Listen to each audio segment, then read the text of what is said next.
핵무장 가능성을 언급했습니다. 같은 날 미국 의회조사국 보고서에서도 한국과 일본이 핵무장 필요성을 느낄지 모른다고 했습니다. 이는 중국이나 북한처럼 핵무장한 이웃으로부터 위협과 협박에 직면하고 있기 때문이라고 말했습니다. 이 같은 발언의 가장 중요한 목표는 북한의 겨냥에 비핵화 협상으로 복귀하라는 메시지로 보고 있습니다.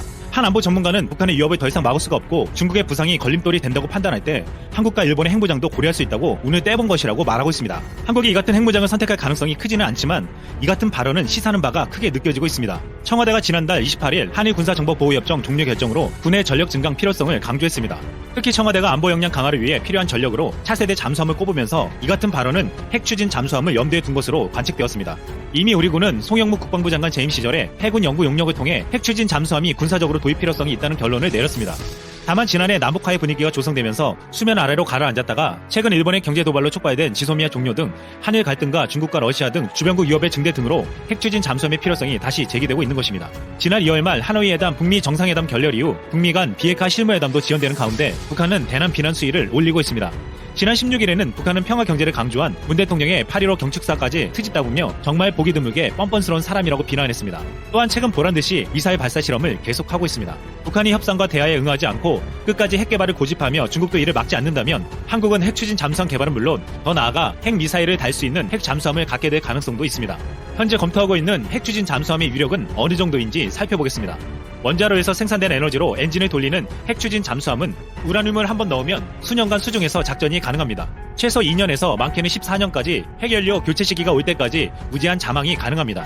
디젤 잠수함은 최대 속력이 시속 28에서 30km인데 반해 최신 핵 잠수함은 45에서 66km 정도로 속도를 낼 수 있어 교전이나 추적에 훨씬 효과적입니다. 최대 추진력을 얻으면 어뢰와 거의 비슷한 속도까지 낼 수 있어 회피 기동에도 용이하다고 합니다. 아울러 디젤 잠수함에 비해 크기가 큰 핵 잠수함은 미사일 발사관이나 어뢰관 수도 많아 공격 성능이 뛰어납니다. 핵 잠수함은 현재 미국, 영국, 프랑스, 러시아, 중국, 최근 인도까지 6개국 정도만 보유하고 있습니다. 여러 나라가 핵 잠수함을 보유하려고 했지만 국제적인 시선과 운영 인원, 기술 비용 등 해결해야 할 점들이 많았습니다. 때문에 일본과 독일처럼 잠수함 강국으로 알려진 나라들도 원자력 잠수함을 보유하고 있지 않습니다. 한국이 그동안 핵 추진 잠수함을 보유하지 못한 이유는 핵 비확산을 정책 기조로 한 미국의 반대 때문이었습니다. 그러나 최근 북한의 핵 미사일 도발이 고도화되면서 트럼프는 한국의 미사일 탄도 중량과 사거리 제한을 풀어주고 핵 추진 잠수함을 허가했습니다. 특히 북한이 개발 중인 잠수함 발사 탄도 미사일 SABM에 대응하기 위해선 오랫동안 수중에서 매복할 수 있고 속도도 빠른 핵 추진 잠수함이 필요하기 때문입니다. 일본은 한국이 핵 추진 잠수함을 갖겠다고 하자 한국이 서태평양에서 일본을 미사일 공격할 수 있는 능력을 가지게 된다며 두려워하는 모습을 보였습니다. 우리가 핵 추진 잠수함을 도입하려는 가장 큰 이유는 북한이 전략 핵무기를 실은 잠수함을 남쪽으로 보내서 후방에서 공격하는 것을 상시적으로 감시하기 위해서입니다. 최근 북한이 함경남도 신포시 마양도에서 핵 추진 잠수함 개발을 추진 중인 것으로 알려져 우리를 위협하고 있습니다. 북한이 이 신형 잠수함을 시점 배치할 경우 북한은 초강대국이나 보유한 3대 핵 전력 중에서 2개나 보유하게 되는 것입니다. 정치권에서 2017년 진행한 한 여론조사에서 국민의 68.4%가 북핵 위협에 대응할 전략 자산으로 핵 추진 잠수함 도입이 필요하다고 밝혔습니다. 북한뿐만 아니라 일본과 중국도 오래전부터 군사력 강화에 나서고 있습니다. 일본은 핵 추진 잠수함은 없지만 F-35 전투기를 100대 이상 구매하며 항공모함을 만들겠다고 하고 있습니다. 중국은 이미 핵 추진 잠수함을 보유하고 있는데 이는 사거리 8,000km로 서태평양에서 미국 본토까지 타격이 가능하다고 알려져 있습니다. 최근에 호주는 우리나라 국방 예상 1년치에 맞먹는 40조 원을 들여 프랑스의 어택급 잠수함 건조 사업을 체결하기도 했는데 남중국해를 잠식하며 내려오는 중국의 위협에 대응하기 위해서였습니다.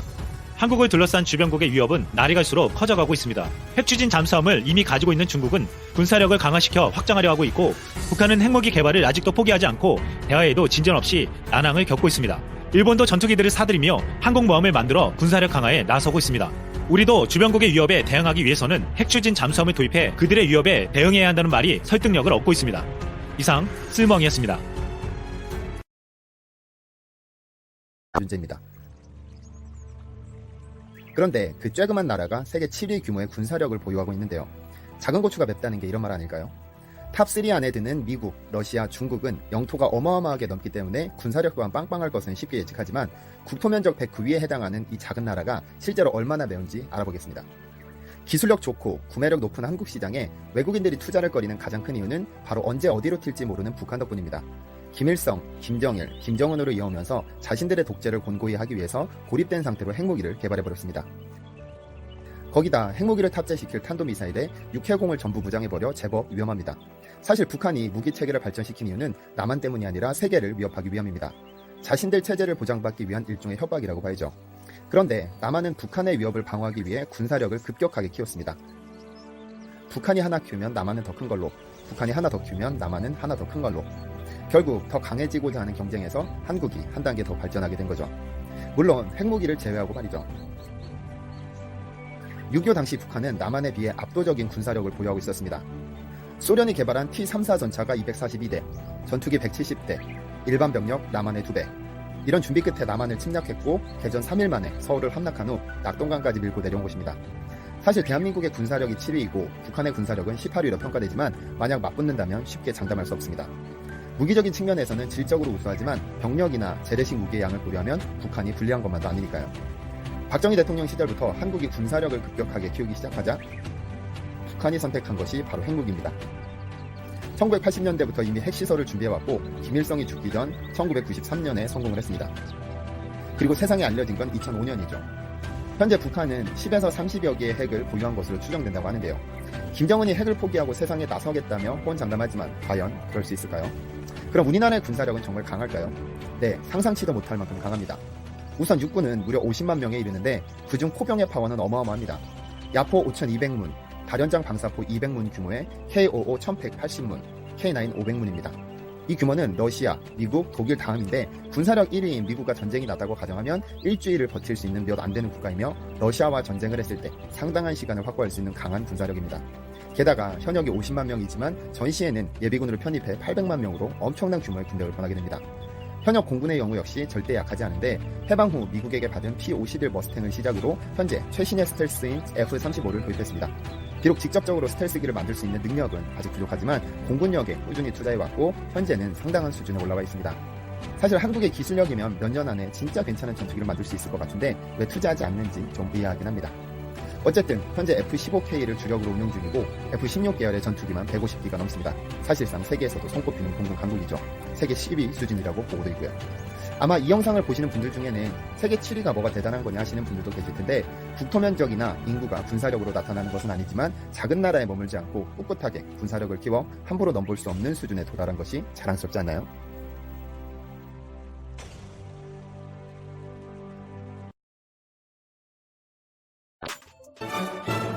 지난 8일 러시아 북부 군사기지에서 폭발 사고가 일어났습니다. 사고 발생 직후 러시아 당국의 첫 발표는 미사일 시험 과정에서 발생한 단순 폭발 사고라고 발표했습니다. 하지만 미국 언론이 미 정보당국을 인용해 이 사고가 신형 핵 추진 순항 미사일 시험 중 발생한 것으로 의심된다는 보도를 내면서 상황이 달라졌습니다.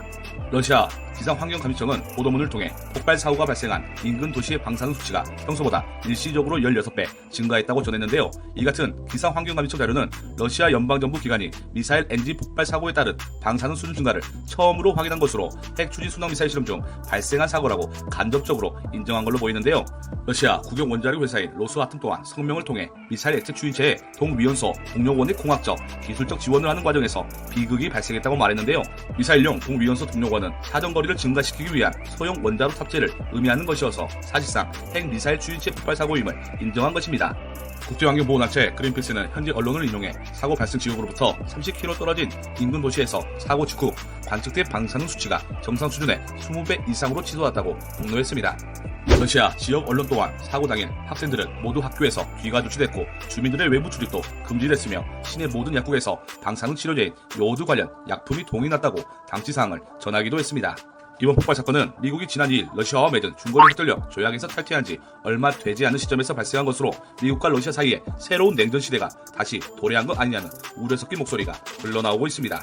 1987년 맺은 중거리 핵전력 조약은 양국이 선제 공격력 중단거리 미사일을 서로 감축, 철수하는 내용을 담고 있는데요. 이 조약은 역사상 가장 성공한 조약이라는 평가를 받으며 미소 냉전 시대를 동시가는데 가장 중요한 역할을 했습니다. 하지만 트럼프 대통령이 여러 가지 이유로 탈퇴를 선언하며 새로운 국면을 맞이한 상황에서 이번 사건이 발생한 것입니다. 트럼프 대통령은 자신의 트위터에서 러시아의 스카이프 폭발로 인해 인근 주민들의 공기와 주변 시설에 대해 걱정하게 됐다. 미국은 비슷하지만 더 진전된 기술을 가지고 있다고 말했는데요.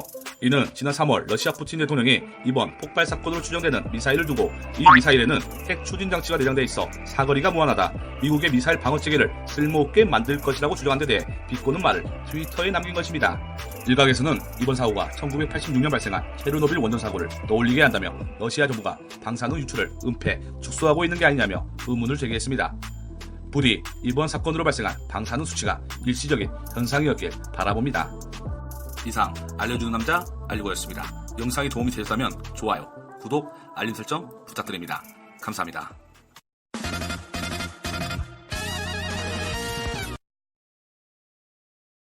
것으로 나토 사례를 언급하면서 미국이 아시아 태평양 지역의 파트너 국가들과 비전략 핵 능력을 미국의 관리 아래에서 공유하는 방법을 강력히 고려해야 한다고 주장한 것입니다. 참고로 나토는 국대서양 조약기구로 여기에 가입되어 있는 회원국들은 비가입국의 공격을 받으면 상호 방어하는 집단 방어 체계를 운영하고 있습니다. 그리고 이 조약에서 미국은 핵무기를 가지고 있지 않은 독일과 터키 등 5개 나라와 핵무기 공유 협정을 따로 맺고 있는데요. 만약에 핵전쟁이 발생하면 이 5개국은 핵 확산 금지 조약인 NPT 체제를 탈퇴한 후 미국의 전술 핵무기를 사용할 수 있는 권한을 받게 되는 것이죠. 그런데 이번 NDU 보고서에 따르면 이러한 북대서양 시스템을 아시아 태평양에도 적용하는 것을 심각하게 고려해야 한다고 주장하는 것입니다. 즉 한국과 일본의 핵무기를 공유할 수 있는 핵무기 공유 협정 체결을 추진해야 한다는 것입니다. 하지만 한국과 일본의 정치 군사적 상황을 고려해봤을 때 동맹국이 직접 미국의 핵무기를 투사할 수 있는 나토식 모델을 지향해야 한다고 밝혔습니다. 그리고 북한의 핵 능력을 무력화할 수 있는 요격 체제를 김정은 정권에게 보여줄 수 있도록 한국과 일본의 충분한 수의 탄도미사일 방어 체계를 배치해야 한다고도 덧붙였습니다. 만약 이렇게 되면 미국은 북한의 도발도 억제하면서 중국과 러시아도 견제할 수 있는 효과를 볼 수 있습니다. 특히 최근